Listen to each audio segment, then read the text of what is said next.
സത്യം പറയാലോ ദിശ ഡോക്ടറെ, ഒരു ഡോക്ടർ ഒരു പേഷ്യന്റിനെ എന്തെങ്കിലും ഒന്ന് ടെസ്റ്റ് ചെയ്യാൻ കൊടുത്തു കഴിഞ്ഞാൽ അത് ടെസ്റ്റ് ചെയ്യാൻ ഒരുവിധ എല്ലാ പേഷ്യൻസിനും ഭയങ്കര മടിയാണ് അല്ലെ? സത്യം പറഞ്ഞാൽ എനിക്ക് പോലും ഒരു ഡോക്ടർ എന്തെങ്കിലും ടെസ്റ്റ് ചെയ്യാൻ തന്നു കഴിഞ്ഞാൽ ടെസ്റ്റ് ചെയ്യാൻ ഭയങ്കര മടിയാണ്. സാധാരണക്കാരെ സംബന്ധിച്ച് അങ്ങനെയാണ്. അപ്പോൾ എനിക്ക് ചോദിക്കാനുള്ള ഒരു ചോദ്യം എന്താ വെച്ചാൽ, ഒരു സാധാരണക്കാരനെ സംബന്ധിച്ചിടത്തോളം ഇത് നമുക്കൊരു ഫുൾ ബോഡി ചെക്കപ്പ് നടത്തുന്ന ഒരു പ്രായമോ അല്ലെങ്കിൽ എന്തെങ്കിലും ലക്ഷണങ്ങളോ അങ്ങനെ എന്തെങ്കിലും കാണിക്കുമോ എന്തെങ്കിലും ഒരു സംഭവം ഉണ്ടാവുമല്ലോ, അതെങ്ങനെയാണ്? ഇതിന് പ്രത്യേകിച്ച് പ്രായമുണ്ടോ ഒരു ഫുൾ ബോഡി ചെക്കപ്പ് നടത്താൻ? അല്ലെങ്കിൽ എന്തെങ്കിലും ലക്ഷണങ്ങൾ കാണിക്കുമ്പോഴാണോ നമ്മൾ ഫുൾ ബോഡി ചെക്കപ്പ് നടത്തേണ്ടത്? അങ്ങനെ എപ്പോഴെങ്കിലും ഒരു ടൈം ഉണ്ടാവില്ല അതിന്. കാരണം വെച്ചാൽ പല വിദേശ രാജ്യങ്ങളിലും വിദേശികളൊക്കെ 6 മാസം കൂടുമ്പോൾ ഒക്കെ ടെസ്റ്റ് ചെയ്യാനുള്ള ഒരുപാട് അവസരങ്ങളുണ്ട്, അല്ലെങ്കിൽ ഇൻഷുറൻസ് അത് ഉൾപ്പെട്ടിട്ടുണ്ടാവും. നമ്മളെ നാട്ടുകാരെ സംബന്ധിച്ചിടത്തോളം അല്ലെങ്കിൽ നമ്മളെ സാധാരണക്കാരെ സംബന്ധിച്ചിടത്തോളം അത് ചെയ്യാനുള്ള ഒരു സാഹചര്യം ഉണ്ടാകൽ വളരെ കുറവാണ് അല്ലേ? ഒന്നുകിൽ എന്തെങ്കിലും ഇഷ്യൂസ് സംഭവിക്കണം ബോഡിക്ക്, അപ്പോഴാണ് ഇത് ടെസ്റ്റ് ചെയ്യാനുള്ള ഡോക്ടർ സീരിയസ് ആയി പറയുമ്പോഴാണ്. അത്രക്കും അസുഖം കാരണം വയ്യാതിരിക്കുന്ന കണ്ടീഷനിൽ മാത്രമാണ് ടെസ്റ്റ് ചെയ്യുള്ളൂ. അല്ലാതെ ചെറിയ രീതിയിൽ എന്തെങ്കിലും പ്രശ്നമാണെങ്കിലോ ടെസ്റ്റ് ഒന്നും വേണ്ട, മരുന്ന് കഴിക്കാന്നുള്ള ചിന്താഗതിയാണ്. അതുകൊണ്ടാണ് കൂടുതൽ പേര് ആയുർവേദത്തിലേക്ക് വരുന്നതെന്ന് എനിക്ക് തോന്നുന്നു. ആയുർവേദം ആകുമ്പോൾ ടെസ്റ്റ് ഒന്നും ഉണ്ടാവില്ലല്ലോ എന്ന് വിചാരിച്ചിട്ട്. പക്ഷെ ഞാൻ നേരെ തിരിച്ചാണ്, ടെസ്റ്റുകളൊക്കെ ചെയ്തതിന് ശേഷമാണ് ട്രീറ്റ്മെന്റ് നമ്മൾ തീരുമാനിക്കാറുള്ളൂ. രോഗലക്ഷണങ്ങൾ ഉണ്ടെങ്കിൽ തീർച്ചയായും ഡോക്ടർ നിർദ്ദേശിക്കുന്നത് പ്രകാരം നമ്മൾ ടെസ്റ്റ് ചെയ്യണം. ഒരു പ്രശ്നവും ഇല്ല, ലക്ഷണങ്ങളൊന്നും ഇല്ലാത്ത ഒരാള് 30 വയസ്സ് വരെ ഒരു 3 വർഷം കൂടുമ്പോഴൊക്കെ ടെസ്റ്റ് ചെയ്താൽ നല്ലത്. പിന്നെ 30നും 50നും ഇടയിൽ പ്രായമുള്ളവർ 2 വർഷം കൂടുമ്പോൾ ചെയ്യാം. 50 വയസ്സിന് ശേഷം എല്ലാ വർഷവും ചെയ്യുന്നത് വളരെ നല്ലതാണ്. പിന്നെ പ്രത്യേകിച്ച് രോഗങ്ങളുള്ളവര്, അസുഖത്തിന് മരുന്ന് കഴിക്കുന്നവരൊക്കെ ഡോക്ടറുടെ നിർദ്ദേശപ്രകാരം ആ പറയുന്ന കാലയളവിൽ കൃത്യമായിട്ട് ചെയ്യണം. പിന്നെ ഏതൊക്കെ ലക്ഷണങ്ങൾ കാണുമ്പോഴാണ് ടെസ്റ്റ് ചെയ്യേണ്ടതെന്ന് പറഞ്ഞാൽ എല്ലാവർക്കും നമുക്ക് പറയാൻ പറ്റില്ലെങ്കിലും പൊതുവേ കാണപ്പെടുന്ന ലക്ഷണങ്ങളായിട്ട് നമുക്ക് പറയാൻ പറ്റുന്നത് ഇടയ്ക്കിടയ്ക്ക് തലവേദന വരിക, വയറിന് പ്രശ്നങ്ങൾ വരിക, പിന്നെ പെട്ടെന്നുള്ള വെയിറ്റ് കൂടുക, അതേപോലെ തന്നെ വെയിറ്റ് കുറയുക പെട്ടെന്ന് തന്നെ, പിന്നെ ക്ഷീണം കാണുക, പിന്നെ ഉന്മേഷക്കുറവ്, പിന്നെ വയറുവേദന എടുക്കുക, ഗ്യാസ് കയറിയതുപോലെയുള്ള ഫീലിംഗ് തോന്നുക, പിന്നെ ഛർദി, തലകറക്കം, പിന്നെ പനി വരുന്നത് പോലെ തോന്നുക, എപ്പോഴും പനി, വൈകുന്നേരം ആകുമ്പോൾ പനി വരുന്നത് പോലെ തോന്നുക, പിന്നെ ഒന്നും ചെയ്യാൻ ഉന്മേഷമില്ലാതിരിക്കുക, എന്തൊക്കെയോ വയ്യായിക ഫീൽ ചെയ്യുക, അങ്ങനെയൊക്കെയുള്ള ലക്ഷണം. പിന്നെ സ്ത്രീകളെ സംബന്ധിച്ചിടത്തോളം മെൻസ്ട്രൽ പ്രോബ്ലംസ് കാണപ്പെടുക. ഇത്രയും നാള് ഓക്കെ എല്ലാം റെഗുലർ ആയിരുന്നു, പിന്നെ പെട്ടെന്ന് എല്ലാം ഇറഗുലറായി വരിക. വേദന ഒന്നും ഇല്ലാതിരുന്ന ആൾക്കാർക്ക് പെട്ടെന്ന് മെൻസ്ട്രേഷൻ സമയത്ത് വേദന തോന്നുക. അങ്ങനെയൊക്കെ തോന്നുമ്പോൾ നമ്മൾ എന്തായാലും ഡോക്ടറെ കണ്ട് ടെസ്റ്റ് ചെയ്യുന്നത് വളരെ നല്ലതാണ്. ടെസ്റ്റ് ചെയ്യാതെ തൽക്കാലത്തേക്ക് എന്തെങ്കിലും മരുന്ന് കഴിക്കാം, വേദന ഒന്ന് മാറട്ടെ, ഗ്യാസിന്റെ പ്രശ്നമായിരിക്കും അപ്പോൾ നമുക്ക് ആ മരുന്ന് കഴിക്കാം, അങ്ങനെയൊക്കെ വിചാരിച്ചിട്ട് വെച്ചുകൊണ്ടിരിക്കരുത്. ശരിയായിട്ടുള്ള ഡോക്ടറെ കാണിച്ചിട്ട് എന്താണ് പ്രശ്നമെന്ന് മനസ്സിലാക്കിയതിന് ശേഷം മാത്രം മരുന്ന് കഴിക്കുക. ഒരുവിധം ആൾക്കാർ ഈ ടെസ്റ്റ് ചെയ്യാൻ മടിയുള്ള ആൾക്കാരുണ്ട്. ഞാനതുകൊണ്ടാണ് അത് എടുത്ത് ആ സബ്ജക്റ്റ് തന്നെ പറയണമെന്ന് പറഞ്ഞത്. കാരണം വെച്ചാൽ എനിക്കും ആ പ്രശ്നമുണ്ട്. ടെസ്റ്റ് ചെയ്യാൻ പറയുമ്പോൾ പിന്നെ അവിടെ നിൽക്കട്ടെ നമ്മൾ ഒരുപാട് വൈകിപ്പോവും. എന്തെങ്കിലും ഒരു പ്രശ്നം ഉണ്ടെങ്കിൽ നമ്മളും ഈ രോഗപരമായിട്ട് തന്നെ നമ്മൾ ഒരുപാട് വൈകി, ഒരുപക്ഷെ പെട്ടെന്ന് ഈസി ആയിട്ട്. അത് ഇപ്പൊ നമ്മൾ ടെസ്റ്റ് ചെയ്യുന്നതിന്റെ ഗുണം എന്ന് വെച്ചാൽ നമുക്ക് എത്രയും പെട്ടെന്ന് നമ്മൾ അസുഖം കണ്ടുപിടിച്ചാൽ നമുക്ക് ട്രീറ്റ്മെന്റും ചെയ്ത് അതിന് ഫലം കിട്ടാൻ വളരെ ഈസിയാണ്. അപ്പൊ അധികം പണച്ചെലവില്ലാതെ നമുക്ക് ട്രീറ്റ്മെന്റ് ചെയ്യാൻ പറ്റും. നമ്മൾ വെച്ചുകൊണ്ടിരുന്ന ഇപ്പൊ ടെസ്റ്റ് ചെയ്യാൻ ആൾക്കാർക്ക് മടിയെന്ന് വെച്ചാൽ കുറച്ച് സാമ്പത്തിക പ്രശ്നമൊക്കെ ആയിരിക്കും, അവര് മനസ്സിലാക്കുക ഇത്രയും പൈസ ചെലവാക്കണ്ടേ. പക്ഷെ നമ്മളിത് ടെസ്റ്റ് ചെയ്യാതെ ഈ അസുഖം എന്താന്ന് മനസ്സിലാക്കാതെ വെച്ചുകൊണ്ടിരുന്നാൽ നമ്മൾ ആ ട്രീറ്റ്മെന്റിന് അതിന്റെ ഇരട്ടി നമ്മൾ വില കൊടുക്കേണ്ടി വരും. പിന്നെ അതുപോലെ തന്നെ മാറാനും വളരെ ബുദ്ധിമുട്ടാണ്. ഇപ്പോൾ ആദ്യം തന്നെ കണ്ടുപിടിച്ചാൽ നമുക്ക് ചെറിയ മരുന്നുകൾ കൊണ്ടും ജീവിതശൈലി മാറ്റം വരുത്തുന്നതുകൊണ്ടും നമുക്ക് അസുഖം പൂർണ്ണമായിട്ടും ഭേദമാക്കാൻ പറ്റും. പിന്നെ നമ്മൾ അവയവങ്ങളെയൊക്കെ ബാധിച്ചു കഴിഞ്ഞാൽ പിന്നെ അത് വളരെ പാടാണ്. സർജറി പോലുള്ള ചെലവേറിയ പല ട്രീറ്റ്മെന്റും നമുക്ക് ആവശ്യമായിട്ട് വരും. പൂർണ്ണമായി മാറി എന്ന് തന്നെ പറയാൻ പറ്റില്ല, ആ ഒരു കണ്ടീഷനിലേക്ക് പോകും. അതേപോലെ ക്യാൻസറിനൊക്കെ ഇപ്പൊ ഫലപ്രദമായ ട്രീറ്റ്മെന്റ് ആണ് ഉള്ളത്. പക്ഷെ നമ്മളത് കണ്ടുപിടിക്കാൻ വളരെ വൈകുന്നു. എല്ലാ അവയവങ്ങളെയും ബാധിച്ച് ലാസ്റ്റ് സ്റ്റേജ് ആകുമ്പോഴാണ് ഇവര് ശരിയായിട്ടുള്ള ഒരു ചികിത്സക്ക് എത്തുന്നുള്ളൂ. അപ്പോഴത്തേക്ക് നമ്മൾ അത് കൈവിട്ട് പോവും. അപ്പോഴാണ് മരണങ്ങളൊക്കെ സംഭവിക്കുന്നത്. പിന്നെ ഒരുപാട് വേദനയും സഹിക്കേണ്ടതായിട്ട് വരും. ഇതൊക്കെ ആദ്യം തന്നെ നമ്മൾ ചെറിയ ലക്ഷണങ്ങൾ കാണുമ്പോൾ ടെസ്റ്റ് ചെയ്താൽ മനസ്സിലാക്കുന്ന ഒരു പ്രശ്നമാണ്. കൂടുതൽ ആൾക്കാർക്ക് അയ്യോ ടെസ്റ്റ് ചെയ്തിട്ട് അത് എന്തെങ്കിലും അസുഖമാണെന്ന് മനസ്സിലാക്കി പിന്നെ അത് ടെൻഷനായില്ലേ, അതുകൊണ്ട് ടെസ്റ്റ് ചെയ്യണ്ട, എനിക്ക് അറിയണ്ട, അങ്ങനത്തെ ചിന്താഗതിയുള്ള ആൾക്കാരും ഉണ്ട്. അതെ, നമ്മുടെ ശരീരത്തിന് ശരിക്കും എന്തെങ്കിലും ഒരു പ്രശ്നം വരുമ്പോൾ ആദ്യം ലക്ഷണങ്ങളിലൂടെ നമുക്ക് ഇൻഫർമേഷൻ തരും. ആ സമയത്ത് ആ ലക്ഷണങ്ങൾ മൈൻഡ് ചെയ്യാത്ത ഒരുപാട് ആളുകളുണ്ട് കേട്ടോ. ഇടക്കിടക്ക് വരുന്നൊരു വേദന ഉണ്ട് കേട്ടോ എന്ന് പറഞ്ഞു. അപ്പൊ സ്ഥിരമായിട്ടുണ്ടെങ്കിലും അത് ഡോക്ടറെ കാണിക്കാതിരിക്കുന്ന, അല്ലെ അതിന് ഒരുപാട് വൈകുന്ന, അങ്ങനെയുള്ള ഒരുപാട് ആളുകളുണ്ട്. അത് വളരെ ബുദ്ധിമുട്ടായ കാര്യമാണ്. നമ്മൾ എന്താണ് നമ്മുടെ പ്രശ്നം പെട്ടെന്ന് അറിയുക തന്നെ വേണം. അപ്പോൾ നമ്മൾക്ക് രോഗമുണ്ട് എന്നുള്ളത് നമുക്ക് വാണിംഗ് തരുന്ന, അല്ലെങ്കിൽ നമുക്ക് ഇൻഫർമേഷൻ തരുന്ന ഒരു സംഭവമാണ് നമ്മുടെ രോഗലക്ഷണങ്ങൾ. അതിനെ തള്ളിക്കളയാതെ എത്രയും പെട്ടെന്ന് ഡോക്ടറെ കണ്ട് ഡോക്ടർ പറയുന്ന രീതിയിൽ എന്തെങ്കിലും ടെസ്റ്റ് റിപ്പോർട്ട് എന്തെങ്കിലും വേണമെങ്കിൽ അത് എടുത്തു കൊടുത്ത് നമ്മൾ കാര്യങ്ങൾ അറിഞ്ഞിരിക്കുക. അല്ലെങ്കിൽ നമ്മൾ ഒരുപാട് വൈകി പോയി കഴിഞ്ഞാൽ നമുക്ക് നമ്മുടെ ജീവൻ തന്നെ ആപത്താണ് അല്ലെ. അതേപോലെ ടെസ്റ്റ് ചെയ്താലും നമുക്കിപ്പോ ഇപ്പൊ ഒരു എല്ലാവരും അറിയുന്ന ഒരു ന്യൂസ് ആണ്, ക്യാൻസർ ഇല്ലാത്ത ഒരു പേഷ്യന്റിന്റെ സർജറി ചെയ്ത് റിമൂവ് ചെയ്ത കാര്യം. അപ്പോൾ അതൊക്കെ ടെസ്റ്റ് ചെയ്തു, ബയോപ്സി റിപ്പോർട്ട് തെറ്റായിട്ട് വന്നു. അപ്പോൾ രണ്ടാമത് വന്നതിൽ മൂന്നാമത് ടെസ്റ്റ് ചെയ്തതിലൊക്കെ ക്യാൻസർ ഇല്ല എന്ന് തന്നെയാണ് വന്ന ഫലം. പക്ഷെ അതിനു മുമ്പേ സർജറി ചെയ്തു. അപ്പൊ അത്രക്കും രോഗിയുടെ കാര്യത്തിൽ ഡോക്ടർക്ക് എത്രത്തോളം ശ്രദ്ധയുണ്ട് എന്നാണ് മനസ്സിലാക്കുന്നത്. ആ ഡോക്ടർ നല്ല അറിവുള്ള ഡോക്ടറാണ്, എത്രയോ വർഷം എക്സ്പീരിയൻസ് ഉള്ള ഡോക്ടറൊക്കെയാണ്. പക്ഷെ ഈ രോഗിയുടെ കാര്യത്തിൽ അങ്ങനെ സംഭവിക്കില്ല. അത് ഞാൻ എപ്പോഴും പറയാറുണ്ട്, നമ്മൾ സർജറി എന്നുള്ളൊരു കേസ് വരുന്ന സമയത്ത് നമ്മൾ എന്തായാലും ഒരു ഡോക്ടർ മാത്രം പറയുന്നത് കേട്ട് നമ്മൾ ഒരിക്കലും ചെയ്യരുത്. നമ്മൾ അതിന് ഒരുപാട് 1, 2, 3 ഒപ്പീനിയൻ എടുക്കണം. മറ്റുള്ള പല ഡോക്ടറെ കാണിച്ചിട്ട് എന്താണ് ഇതിന്റെ ഒരു നിജസ്ഥിതി അറിഞ്ഞിരിക്കണം. അല്ലാണ്ട് ഒരു ഡോക്ടർ പെട്ടെന്ന് ഇത് ചെയ്യണം അല്ലെങ്കിൽ അങ്ങനെ ചെയ്യണം ഇങ്ങനെ ചെയ്യണം, ഓക്കെ എമർജൻസി എന്തായാലും അങ്ങനെ ഉണ്ടാവും, നമുക്കൊന്നും പറയാൻ പറ്റില്ല. പക്ഷെ നമുക്ക് ഇങ്ങനെയുള്ള സിറ്റുവേഷൻസിൽ ഒരു ഡോക്ടർ സർജറി വേണമെന്ന് പറഞ്ഞാൽ അതേ റിപ്പോർട്ട് കൊണ്ട് നമ്മൾ മറ്റുള്ള 1, 2, 3 ഡോക്ടറെ കാണിച്ചിട്ട് ശേഷം മാത്രമേ സർജറി. സമാധാനപരമായിട്ട് അറിവുള്ളവരൊക്കെ ചോദിച്ചിട്ട് പിന്നാണ് തീരുമാനം എടുക്കാൻ പാടുള്ളൂ. പെട്ടെന്ന് എന്ന് വെച്ചാൽ ഒരുവിധ ആൾക്കാർക്കൊക്കെ ഇങ്ങനെ എന്തെങ്കിലും കേൾക്കുമ്പോഴത്തേക്ക് ടെൻഷനാണ്, എന്താണ് ചെയ്യേണ്ടതെന്ന് അറിയാണ്ട് എന്തെങ്കിലുമൊക്കെ കാട്ടിക്കൂട്ടി അബദ്ധങ്ങളിൽ ചെന്ന് പെടുന്നത്. ഡോക്ടർ മാത്രം കുറ്റം പറഞ്ഞിട്ട് കാര്യമില്ല, ഈ രോഗിയും അത് വേണ്ട രീതിയിൽ അത് കൈകാര്യം ചെയ്തില്ല എന്ന് തന്നെയാണ് എനിക്ക് തോന്നുന്നത്. ഇപ്പൊ തന്നെ സർജറി വേണമെന്ന് പറഞ്ഞ ചില കേസുകൾ ദിശയെടുത്ത് വന്നിട്ട് ഞാൻ കണ്ടിട്ടുണ്ട്. അത് സർജറി ഇല്ലാതെ തന്നെ ആയുർവേദ ട്രീറ്റ്മെന്റിലൂടെ മാറിയ ചരിത്രങ്ങൾ നമുക്കും ഉണ്ട്. സർജറി ചെയ്തതിന് ശേഷം വരും നമ്മുടെ അടുത്തേക്ക്, അപ്പൊ അവർ പറയോ നമുക്ക് ട്രീറ്റ്മെന്റ് ഉള്ളത് അറിയില്ലായിരുന്നു അതുകൊണ്ട് സർജറി ചെയ്തു അങ്ങനെ പറയാം. അതായത് ഒരു കാലിന് ഒരു മുട്ടിന് സർജറി ചെയ്തു, മറ്റേ മുട്ട് സർജറി ചെയ്തിട്ടില്ല.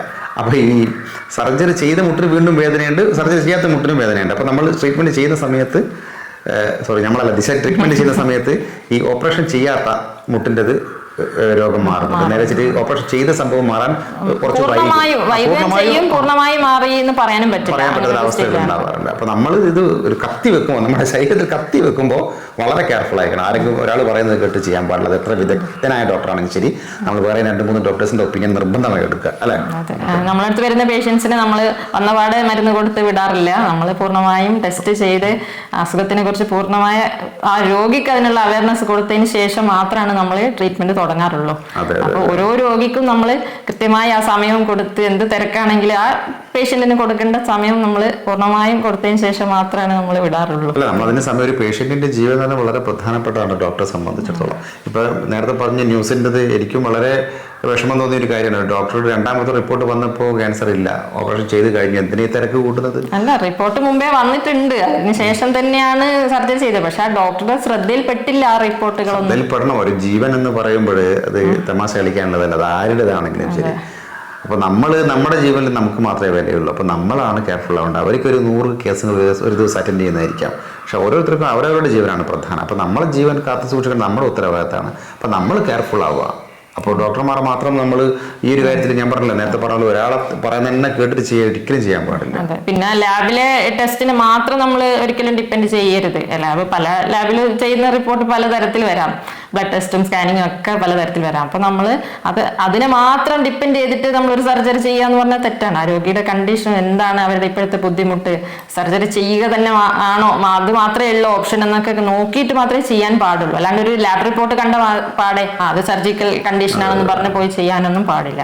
പിന്നെ പ്രത്യേക തരം ജോലികളൊക്കെ ചെയ്യുന്ന ആൾക്കാർക്ക് ഇടയ്ക്കൊക്കെ ചെക്കപ്പ് ചെയ്യുന്നത് നല്ലതാണ്. അത് പ്രത്യേകമായിട്ട് ഈ സിമെന്റ് ഇൻഡസ്ട്രി, കെമിക്കൽ ഡീൽ ചെയ്യുന്ന ഇൻഡസ്ട്രി, പെട്രോളിയം, പിന്നെ സ്ഥിരം പൊടി അടിക്കുന്ന ജോലികൾ ചെയ്യുന്ന ആൾക്കാർ, പിന്നെ ടെക്സ്റ്റൈൽ ഇൻഡസ്ട്രി, അതിലൊക്കെ ജോലി ചെയ്യുന്ന ആൾക്കാർ ഇടയ്ക്ക് ചെക്കപ്പ് ചെയ്യുന്നത് നല്ലതാണ്. അതേപോലെ തന്നെ ഈ റിഗില്, ഷിപ്പിലൊക്കെ വർക്ക് ചെയ്യുന്ന ആൾക്കാർക്ക് 6 months ആണ് അവർ വർക്ക് ചെയ്യുള്ളൂ. പിന്നെ 6 months അവർക്ക് നാട്ടിൽ വരാം. അങ്ങനെ ചെയ്യുന്നത് എന്തിനാന്ന് വെച്ചാൽ അവര് ഫുൾ ടൈം ഇത് ഒരു വർഷം മുഴുവൻ ഇത് എക്സ്പോഷർ കിട്ടിക്കഴിഞ്ഞാൽ അവർക്ക് പെട്ടെന്ന് അസുഖം വരാനുള്ള സാധ്യതയുണ്ട്. അപ്പൊ അത് മനസ്സിലാക്കിയിട്ട് എന്ത് ചെയ്യും, ഇവർ 6 മാസം ഫാമിലിയുടെ കൂടെ സ്പെൻഡ് ചെയ്യട്ടെ. അപ്പൊ ശരീരവും മനസ്സും ഒക്കെ ഒന്ന് ക്ലിയർ ആയിട്ട് പിന്നെ വരാം. അപ്പൊ അവരെ കുറച്ച് വർഷങ്ങൾ ജോലി ചെയ്താലും ആരോഗ്യത്തിനെ ബാധിക്കൂല. നമ്മൾ സ്ഥിരം അതിന്റെ എക്സ്പോഷർ കിട്ടുമ്പോഴാണ് പെട്ടെന്ന് രോഗിയാവാനുള്ള സാധ്യത. അപ്പൊ ഇതൊക്കെ കണക്കിലെടുത്തിട്ടാണ് ഇതേപോലെ ഹൈ റിസ്ക് ഏരിയയിൽ ജോലി ചെയ്യുന്നവർക്കൊക്കെ ഈ രീതിയിൽ അവധിയൊക്കെ കൊടുക്കുന്നത്. അപ്പൊ അത് നമ്മൾ മനസ്സിലാക്കണം. നാട്ടിൽ വന്നാൽ നമ്മൾ എന്ത് ചെയ്യണം, ആ ബോഡി പ്യൂരിഫൈ ചെയ്യാൻ വേണ്ടിയിട്ടുള്ള കാര്യങ്ങൾ നമ്മൾ ചെയ്യണം. അല്ല, അതുകൊണ്ടാണ് ആ ജോലികൾ ചെയ്യുന്നവർ നല്ല സാലറി കൊടുക്കുന്നത്. കാരണം നമ്മുടെ ഒരു ജീവൻ ഒരു ജീവന്റെ ഒരു പ്രശ്നം തന്നെയാണ് പണയപ്പെടുത്തിയിട്ടുള്ളത്. അപ്പൊ നമ്മളൊക്കെ അങ്ങനെ സാലറി മേടിക്കുന്ന ആൾക്കാരുടെ ശരീരത്തിന് വേണ്ടിയും ചെലവഴിക്കണം. കാരണം വെച്ചാൽ അവർ ആ ഭാഗം ശ്രദ്ധിക്കാണ്ട് ലീവിന് വന്നു കഴിഞ്ഞാൽ പല ആൾക്കാർ വീണ്ടും അതിലും വികൃതമായ ഒരു ലൈഫ് സ്റ്റൈലായിട്ട് ഒരുപക്ഷെ മുന്നോട്ട് കൊണ്ടുപോകുക. അപ്പൊ നമ്മൾ അത്രയും മാസങ്ങൾ 6 മാസം അതുപോലെ ജോലി ചെയ്ത് കഴിഞ്ഞാൽ നമ്മുടെ നാട്ടിലേക്ക് വന്നു കഴിഞ്ഞാൽ നമ്മുടെ ഹെൽത്തിന് പ്രയോറിറ്റി കൊടുത്തുകൊണ്ട് നമ്മൾ ജീവിതശൈലിയിൽ മാറ്റങ്ങൾ വരുത്തുക. അതുപോലെ തന്നെ കറക്റ്റ് ചെക്കപ്പ് നടത്തുക 6 മാസം കൂടുമ്പോഴെങ്കിലും അല്ലേ. അങ്ങനെയുള്ള ആൾക്കാർ 6 മാസം കൂടുമ്പോൾ നിർബന്ധമായും ഫുൾ ബോഡി ചെക്കപ്പ് തന്നെ നടത്തണം. നമ്മളിപ്പോ ദിശ ആയുർവേദയുടെ നമ്മൾ ട്രീറ്റ്മെന്റിന്റെ ഭാഗമായിട്ട് അങ്ങനെയുള്ള ആൾക്കാർക്ക് നമുക്ക് ബോഡി പ്യൂരിഫിക്കേഷൻ ട്രീറ്റ്മെന്റ് നമുക്ക് ചെയ്യാൻ പറ്റും. അപ്പൊ അവർ ഇത്രയും നാൾക്ക് 6 മാസം അവരുടെ ശരീരത്തിൽ വന്ന മാറ്റങ്ങളൊക്കെ നമുക്ക് ബാക്കിയുള്ള സമയം കൊണ്ട് നമുക്ക് പ്യൂരിഫൈ ചെയ്ത് ഫ്രഷ് ആക്കാനുള്ള മാർഗങ്ങളുണ്ട് നമുക്ക് ആയുർവേദത്തിൽ. അതിനിടയിൽ ദിശ ആയുർവേദ പരസ്യം ചെയ്യുന്നുണ്ടോ എന്നൊരു സംശയം. നമ്മളെ കയ്യിലുള്ള സംഭവങ്ങൾ നമ്മൾ പറയണല്ലോ, എന്നാലല്ലേ അറിയാൻ പറ്റും. തമാശ പറയണം, പറഞ്ഞാലല്ലേ നിങ്ങൾ അറിയുള്ളൂ. അതായത് ഇപ്പൊ 6 മാസം അങ്ങനെ ഒരു സ്ഥലത്ത് ജോലി ചെയ്ത് വന്ന ആള് അതിനെത്ര ദിവസം വേണ്ടി വരും?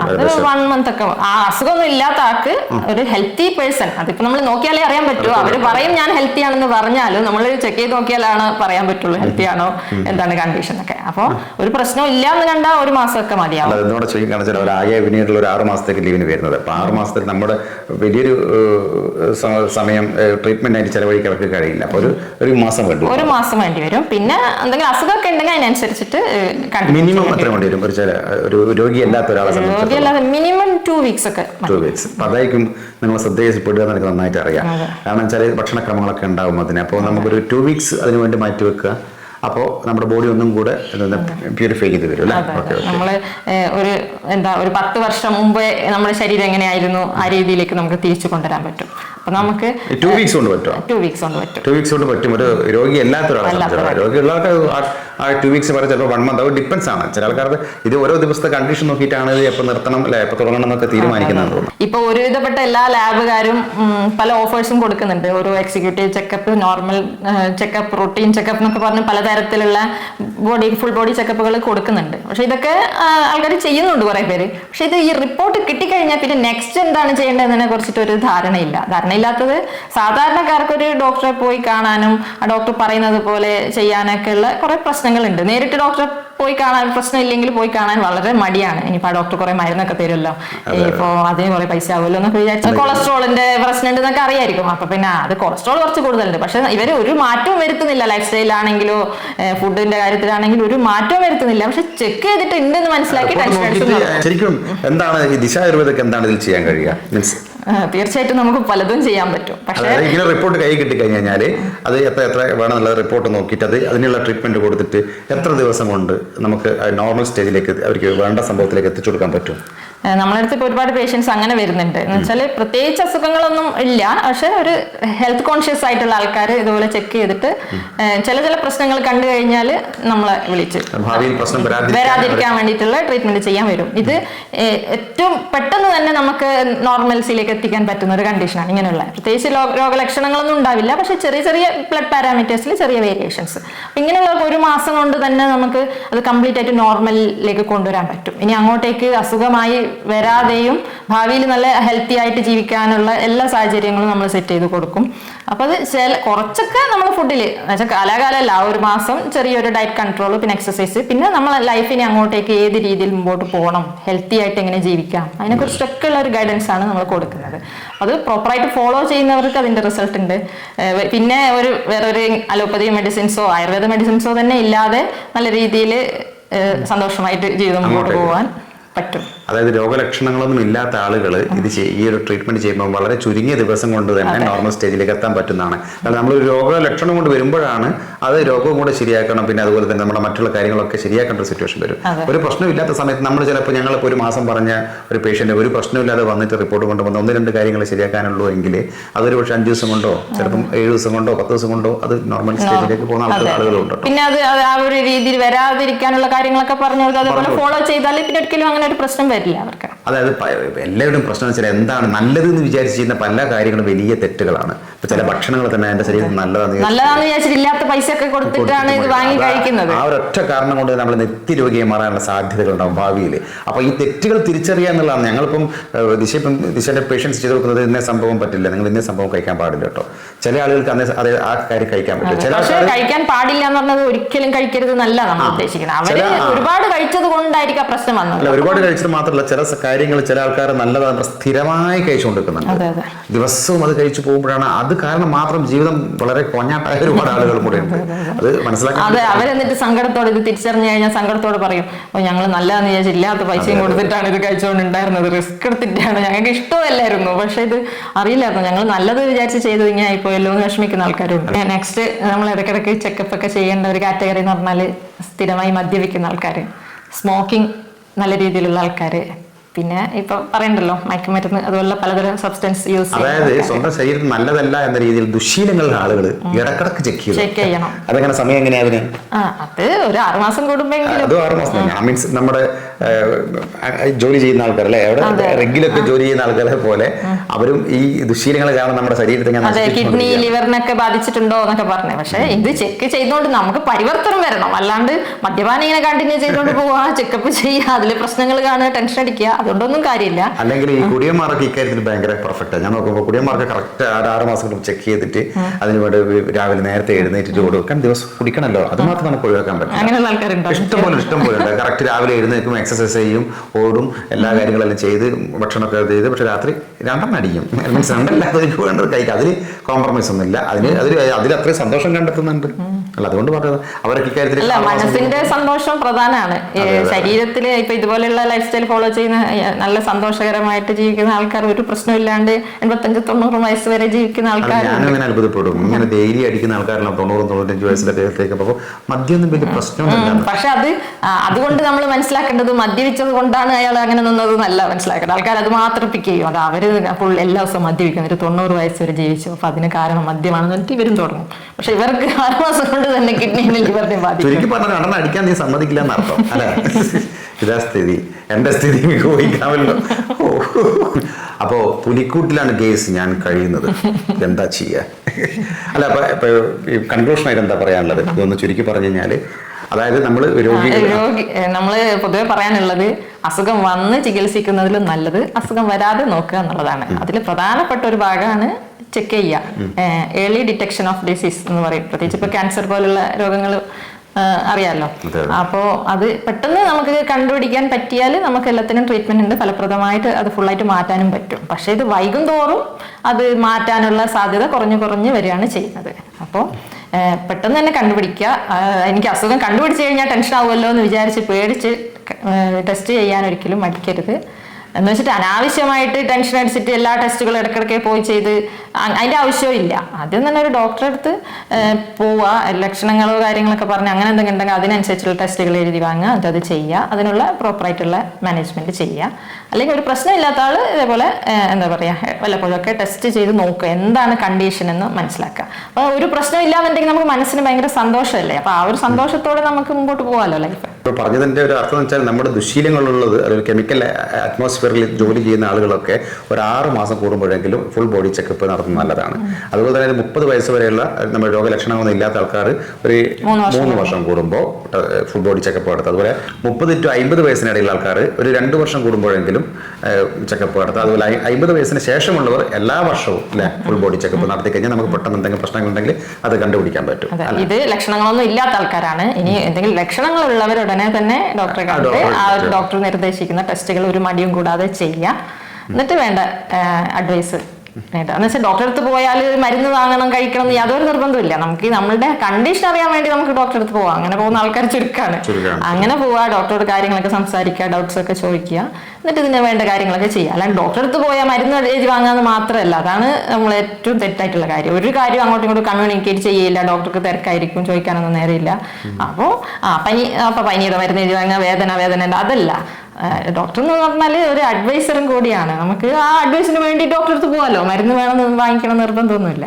ആ രീതിയിൽ കാണുക, കഴിയുന്നത്ര നോളജ് അക്വയർ ചെയ്യാൻ ട്രൈ ചെയ്യുക. പിന്നെ എന്താ പറയുക, നമ്മളിപ്പോൾ യൂട്യൂബ് ചാനലിൽ ഇടാൻ വേണ്ടി തന്നെയാണ്, എന്നാലും ശരിയായിട്ടുള്ള സോഴ്സിൽ നിന്ന് നോളജ് അക്വയർ ചെയ്യാൻ ട്രൈ ചെയ്യുക.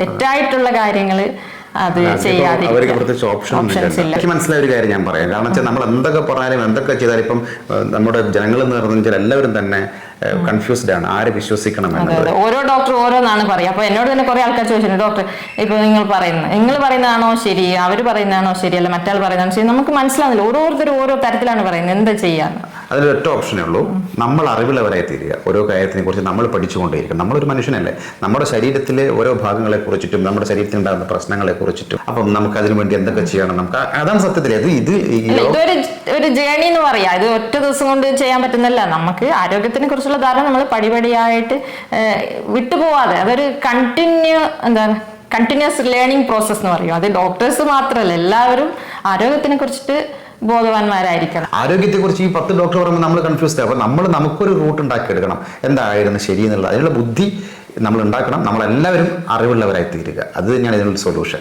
അല്ലേ? അപ്പോൾ താങ്ക് യു. ഇതുപോലുള്ള വീഡിയോയുമായി വീണ്ടും കാണാം എന്ന പ്രതീക്ഷയോടെ ദിശ ആയുർവേദയിൽ നിന്നും സുമേഷ് ഭാസ്കർ ആൻഡ് ഡോക്ടർ ദിശ സുമേഷ്. ബൈ.